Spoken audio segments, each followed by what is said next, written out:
ఏమండి,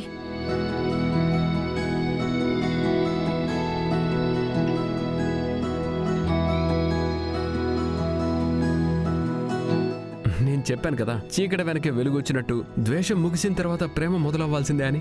కర్ణ ఈ మాట అన్న తర్వాత ఈయన 2 రోజుల్లో మారిపోయారు. ఏవో కొన్ని ఆలోచనల్ని మార్చుకున్నారనుకున్నాను, కానీ ఈయన ప్రతి విషయంలో ఉదారంగా మారిపోయారు. ఇదంతా ఎలా సాధ్యం?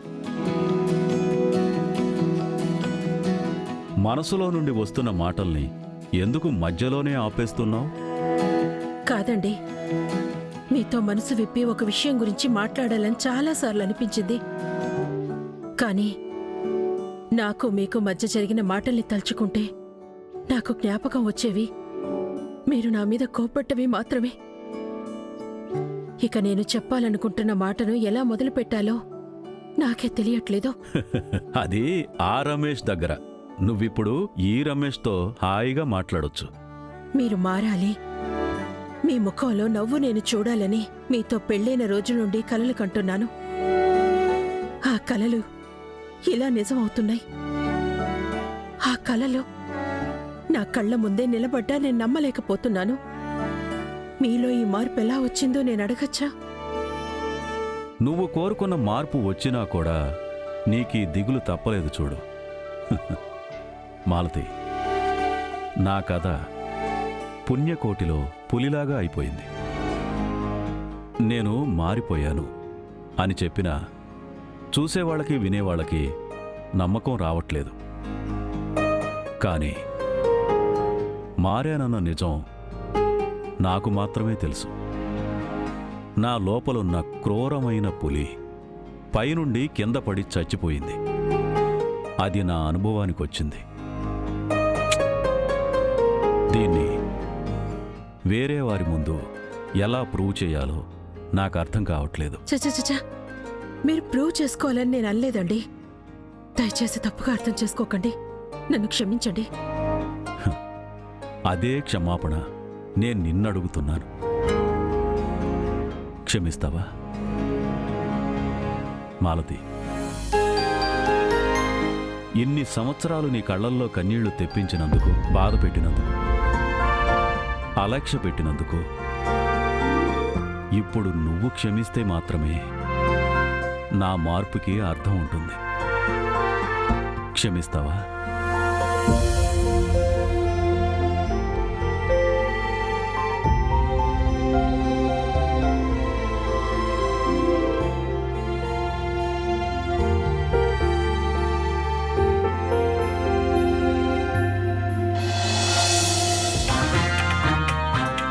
అయ్యో దేవుడా, ఈ కార్తీక్ని ఇలాగే వదిలేస్తే మన డాక్టర్ లవ్ లైఫ్లోకి కాలు పెట్టేస్తాడు.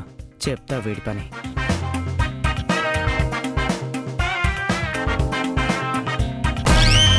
ఏ వివేక్, నువ్వేం చేస్తున్నావు ఇక్కడ? అదే నేను అడగాలనుకుంటున్నాను సార్. అక్కడ ఎమర్జెన్సీ కేసు వచ్చింది. కర్ణా సార్ మిమ్మల్ని రమ్మంటున్నారు.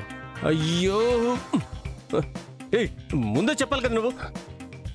ముందు చెప్పడానికి నువ్వు ఆపరేషన్ మూడ్లో ఉంటే కదా.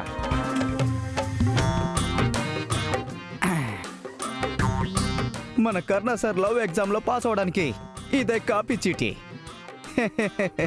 కార్తీక, నీకు ఖాళీ చీటీనే గతి. కర్ణా సార్, కర్ణా సార్, కర్ణా సార్. ఏమైంది? ఏంటి విషయం? ఇదిగో సార్, రేపే నీది బర్త్డే. అవును కదా.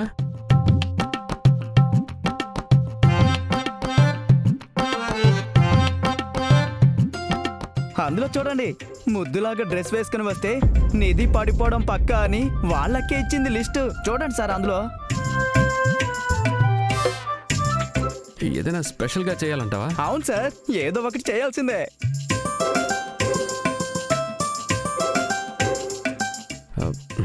ఏదైనా ఐడియా ఇవ్వు.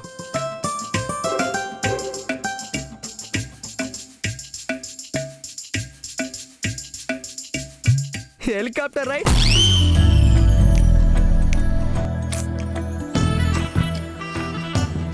Mysore Dasara, hot air balloon,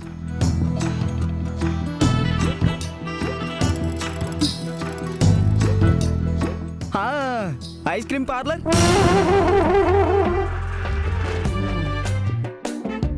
సరే, ఫుల్ సిటీలో హ్యాపీ బర్త్డే నిధి అని పోస్టర్లు అతికిస్తే?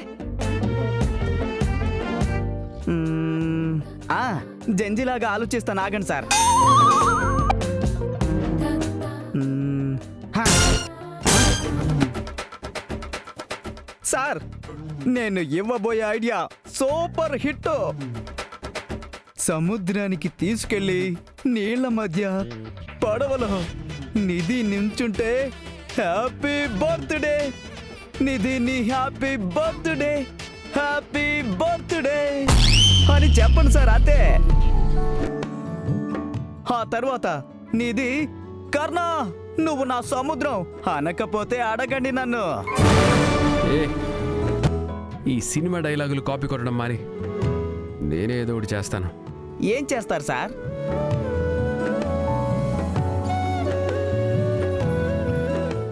ఏదో ఒకటి చేస్తానులే.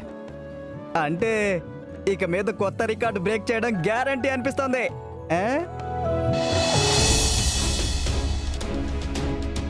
సంజు, నువ్వింత పెద్దవాడివై ఇలాంటి విషయాలకి మొండి పట్టు పట్టడం తప్పు కాదా? మంచి పని జరుగుతున్నప్పుడు ఇలా ఉండకుండా సంతోషపడాలి కన్నా. చిన్నతనమా? నేను నా ఇంట్లో నా బర్త్డే జరుపుకోవడం చిన్నతనమా? ఎవరిదో పెళ్లికి పూటకోళ్ళ సత్రంలాగా మనల్ని ఇవ్వడం గొప్పతనమా? సంజు, పుట్టినరోజు జరుపుకోవద్దని నిన్నెవరు అనలేదు. ఆ ఫంక్షన్తో పాటు ఇది జరగని మనవాళ్ళు అనుకున్నాక కలుపుకొని పోవాలి. ఊరికి ఎందుకు దీన్ని లాగుతున్నావు? క్లాసు స్టాండర్డ్ అంటూ ఒకటి ఉంటుంది నాని. అది మానేసి మనది మన వాళ్ళు అనుకుంటూ కనపడ్డ వాళ్ళని మన ఇంట్లోకి చేరుస్తూ పోతే లగ్జరీ కార్లో చెత్త కవర్ తీసుకెళ్ళినట్టుంటుంది. సంజు, నువ్వు కేకలు పెట్టినా అంతే, అరిచినా అంతే. నేను ఈ ఫంక్షన్ మన ఇంట్లో జరగడానికి ఒప్పుకోను. ఈరోజు వేరే ఎక్కడైనా చోటు చూసుకుంటే అట్లీస్ట్ జరగాల్సిన తంతైనా జరుగుతుంది. సంజు, మనింటి వాడివై నువ్వే ఇలా చేస్తే ఎలా? మనింటి మనిషి మనింటి బిడ్డ అన్నవి ఒట్టి నోటి మాటలంతే. నేను నా బర్త్డేని మన ఇంట్లో సెలబ్రేట్ చేసుకోవడానికి భిక్షం అడుకోవాలా? అమ్మా వదినా, ఎందుకు పట్టుబడుతున్నారు? మన బిడ్డ మనసు నొప్పించి మనం సంతోషంగా ఉండగలమా?